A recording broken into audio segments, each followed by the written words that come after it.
Section 1. You will hear a telephone conversation between a customer and a shop assistant. First, you have some time to look at questions 1 to 3.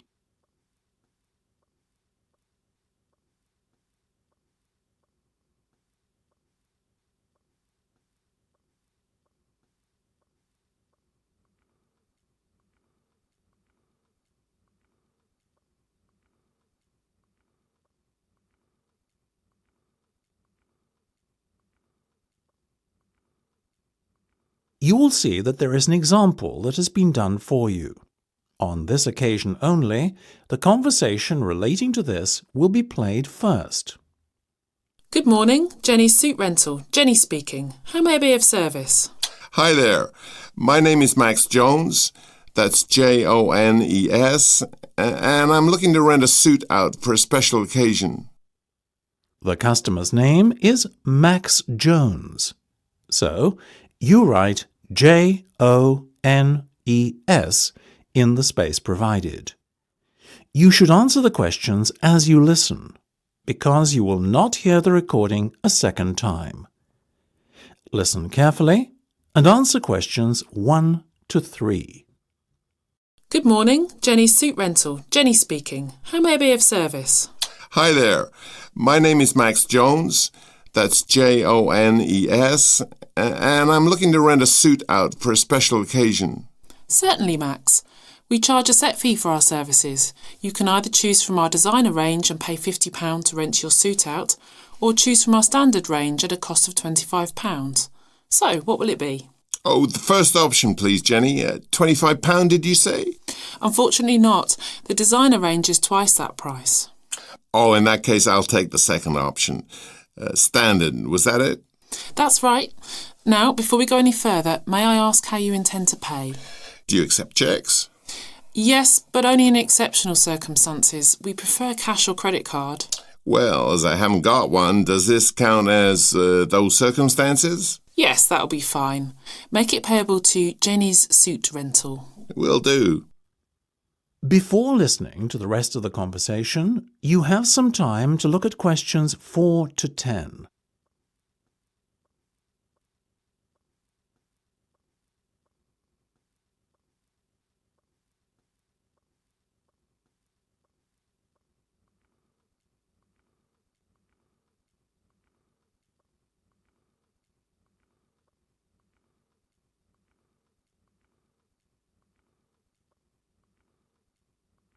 Now listen and answer questions 4 to 10. Now, Max, can I take your measurements, please, and a few details about what sort of suit you have in mind? Certainly. Let's start with the trousers then, shall we? What is your waist size and leg length? I used to be 32 waist, you know, but these days it's more like 36. Too many cream pies. I've been there. And about the leg, 34? I wish. I'm afraid I'm somewhat lacking in the height department. Not even a 32. 30, I'm afraid. Never mind. As for the colour, could you do a dark grey suit? In fact, we have a very smart one of those in just your size. You're in luck. Now, what about shoes? Same colour? No, I think I prefer something darker. OK, let's go with traditional black then, shall we? What about size? I'm a size 45. By my calculations, that's 10 in our sizes. And style? What have you got? We do suede, nubuck and traditional leather. Definitely the last one. Very well. And will you be wanting a necktie? Do you do bow ties? Of course. I'll put one of those down in your order. Dark grey, I presume? Perfect. To match the suit. I think I fancy a light blue shirt, by the way. Might I recommend a green? Green would go very well with the suit you are renting. Light or dark? I'd say dark. Dark it is then. My neck size is 17 and a half. Hard to believe that a little over a year ago I could fit into a 15, isn't it? Those cream pies again, right? You got it. Now, what about your suit jacket? Same colour as the trousers, obviously, but what size? Medium should be fine. You sure? Yeah. And have you got any of those 3-button ones? I'm afraid not. The 1 and 2 button suit jackets are far more popular at the moment. In fact, the 1 button is all the rage. Let's have that one then. No problem. Now. That's the end of section 1. You have half a minute to check your answers.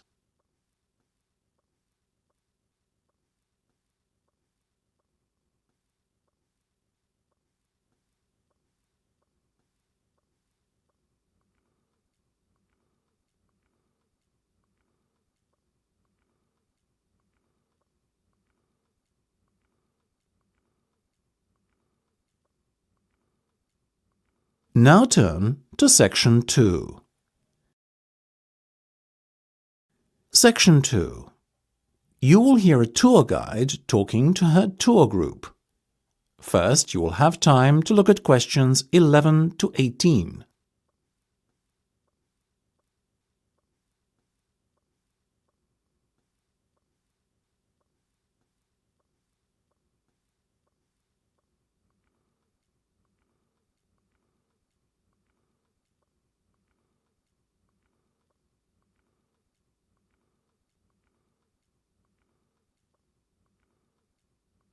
Now listen carefully and answer questions 11 to 18.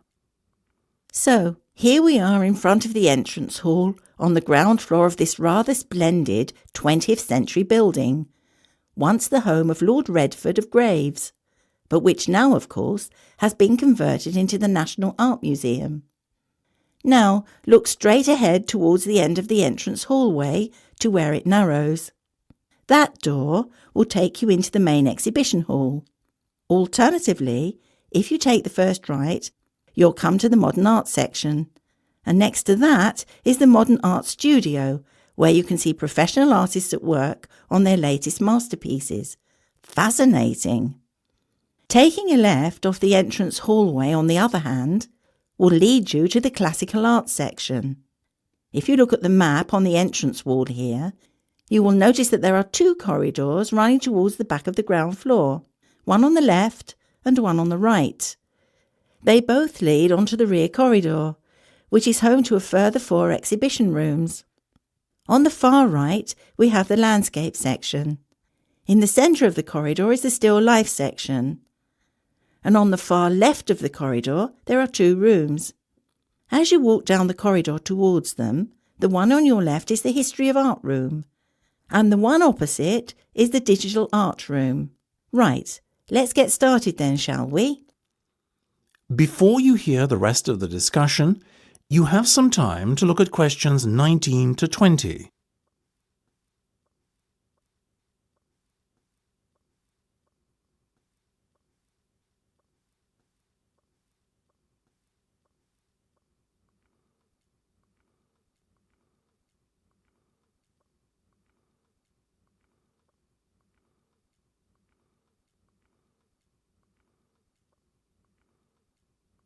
Now listen and answer questions 19 to 20. Our first port of call will be the digital art room down at the end. This exhibition has been open little more than a month, but has proved hugely popular with visitors so far. It is an interactive exhibition space, and visitors are encouraged to touch and feel the exhibits to their heart's content. Though, of course, I shouldn't need to remind you that this is forbidden in the rest of the museum, as is the use of cameras, so please ensure that you do not take any pictures once you leave the digital art room. That's the end of section 2. You have half a minute to check your answers.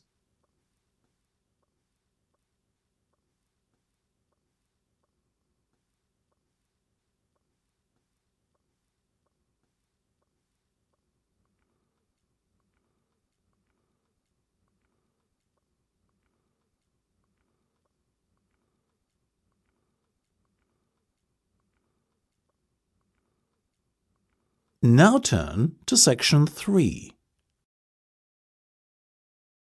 Section 3.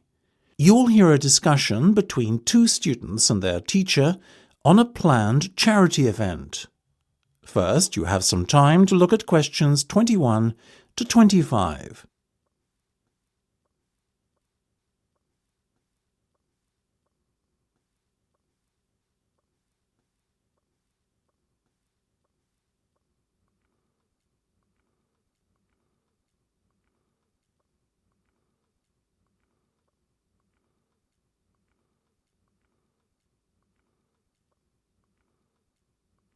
Now listen carefully and answer questions 21 to 25. So, are you making any progress with your plans for our annual charity event? I guess first things first, have you decided what charity it will be in aid of this year? We're thinking about Help the Children Africa, sir. Well, that's Mark's idea, sir, but I myself prefer a local charity called the Meals on Wheels. I'd have to agree with Laura on this one, Mark. After all, we're supposed to be giving back to the local community, and although helping African children is a very worthy cause, it's a little outside our remit. That settles it, I guess. Moving on from the beneficiary question, have you made a decision on what type of event it will be? Yes, we plan on doing something a little different this year.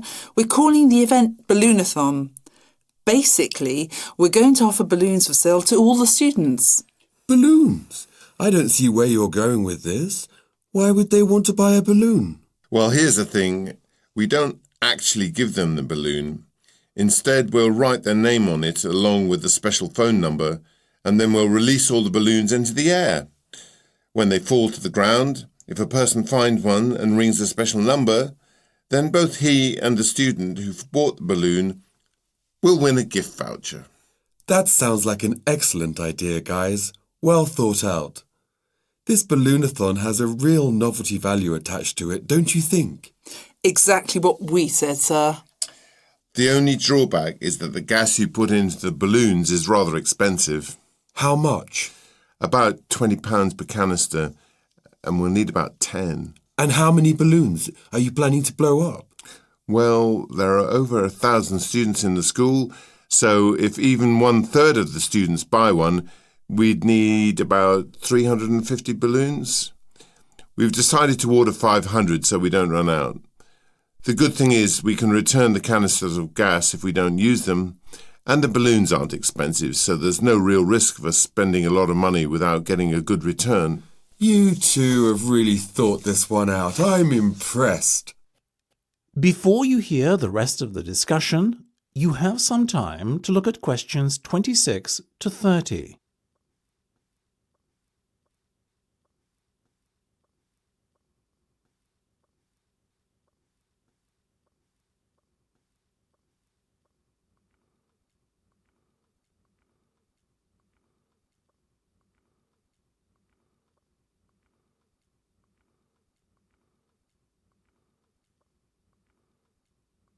Now listen and answer questions 26 to 30. Thank you, sir. So, how much money do you think we can raise? Well, each balloon costs about 1p, and when it's filled with gas, it's going to cost us about 50 pence. We reckon that if we sell our balloons at a price of £1.50 and we sell all 500 of them, we'll end up making a profit of £1 per balloon. So that's £500 in total. That's fantastic. And it gets better, sir. We've secured a sponsor for our event who's going to give us £1,000. How did you find a sponsor? The balloon company we approached about buying the balloons asked us if we'd be interested in letting them sponsor us too. What's in it for them? They're going to print their logo on every balloon. I think you've done a good deal there. Thank you, sir. So, do we have your approval to confirm our order? Absolutely. But you know, I think we can sell more balloons if we set our minds to it. So why not order double the amount? 1,000 instead of 500. We're going to need more than 10 canisters of gas then. Double the amount, presumably. Correct. OK, let's go for it. Let's make this year's charity event our most successful ever. That's the end of section 3. You have half a minute to check your answers.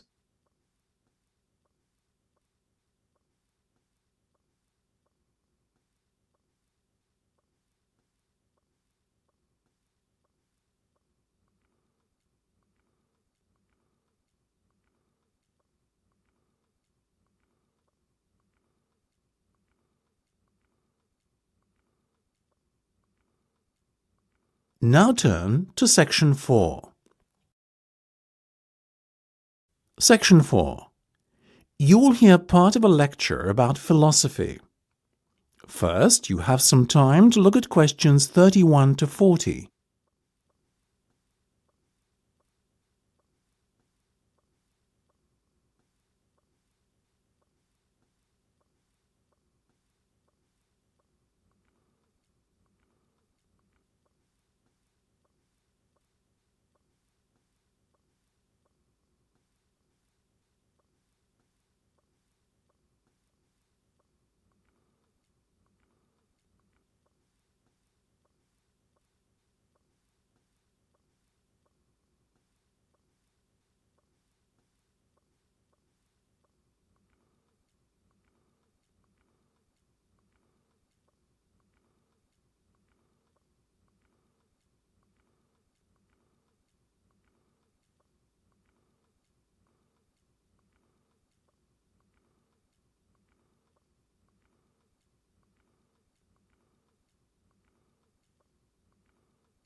Now listen carefully and answer questions 31 to 40.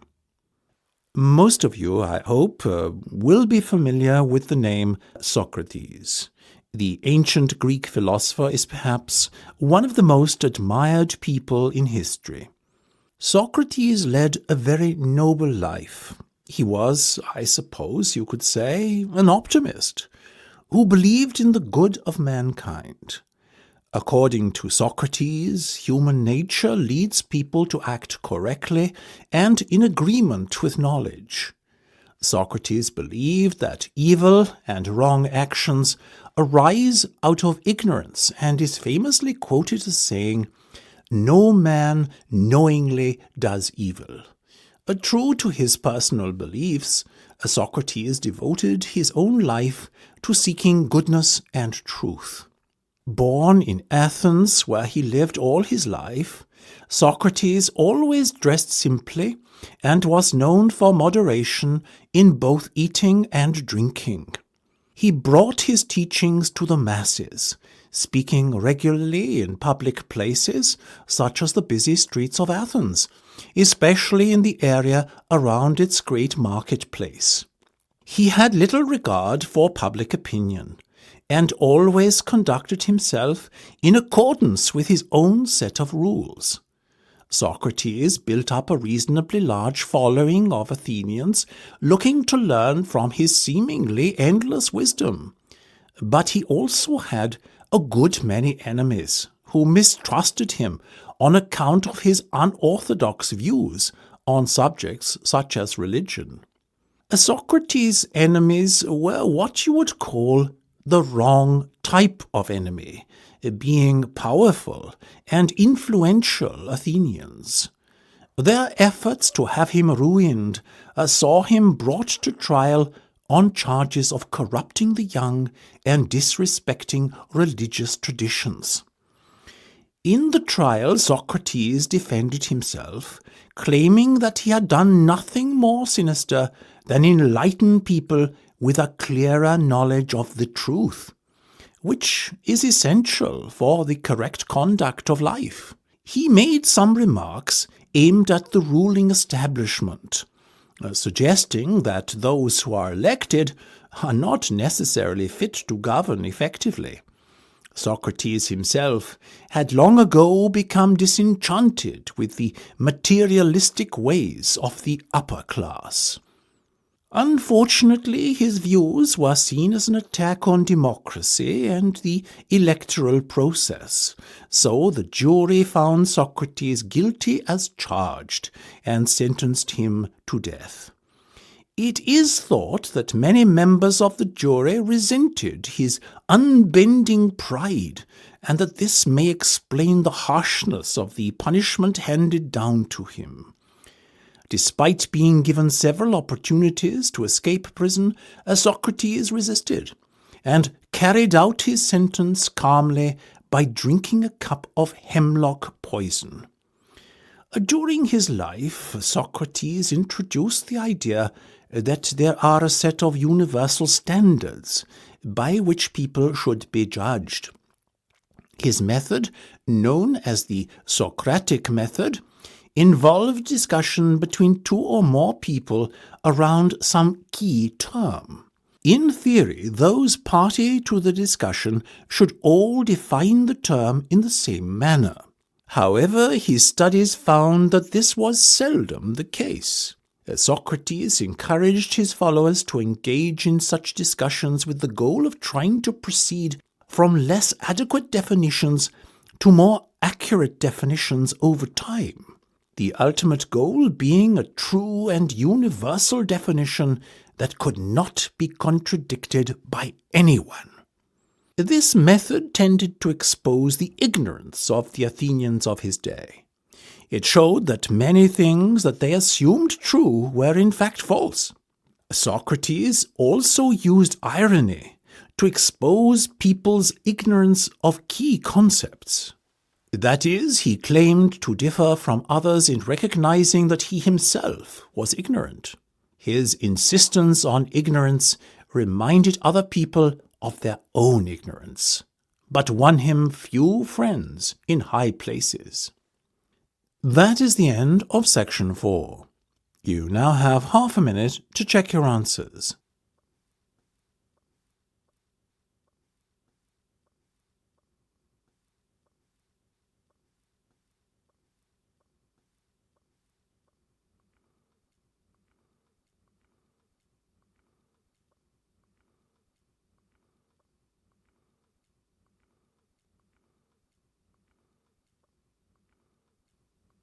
That is the end of the listening test. You now have 10 minutes to transfer your answers to the listening answer sheet.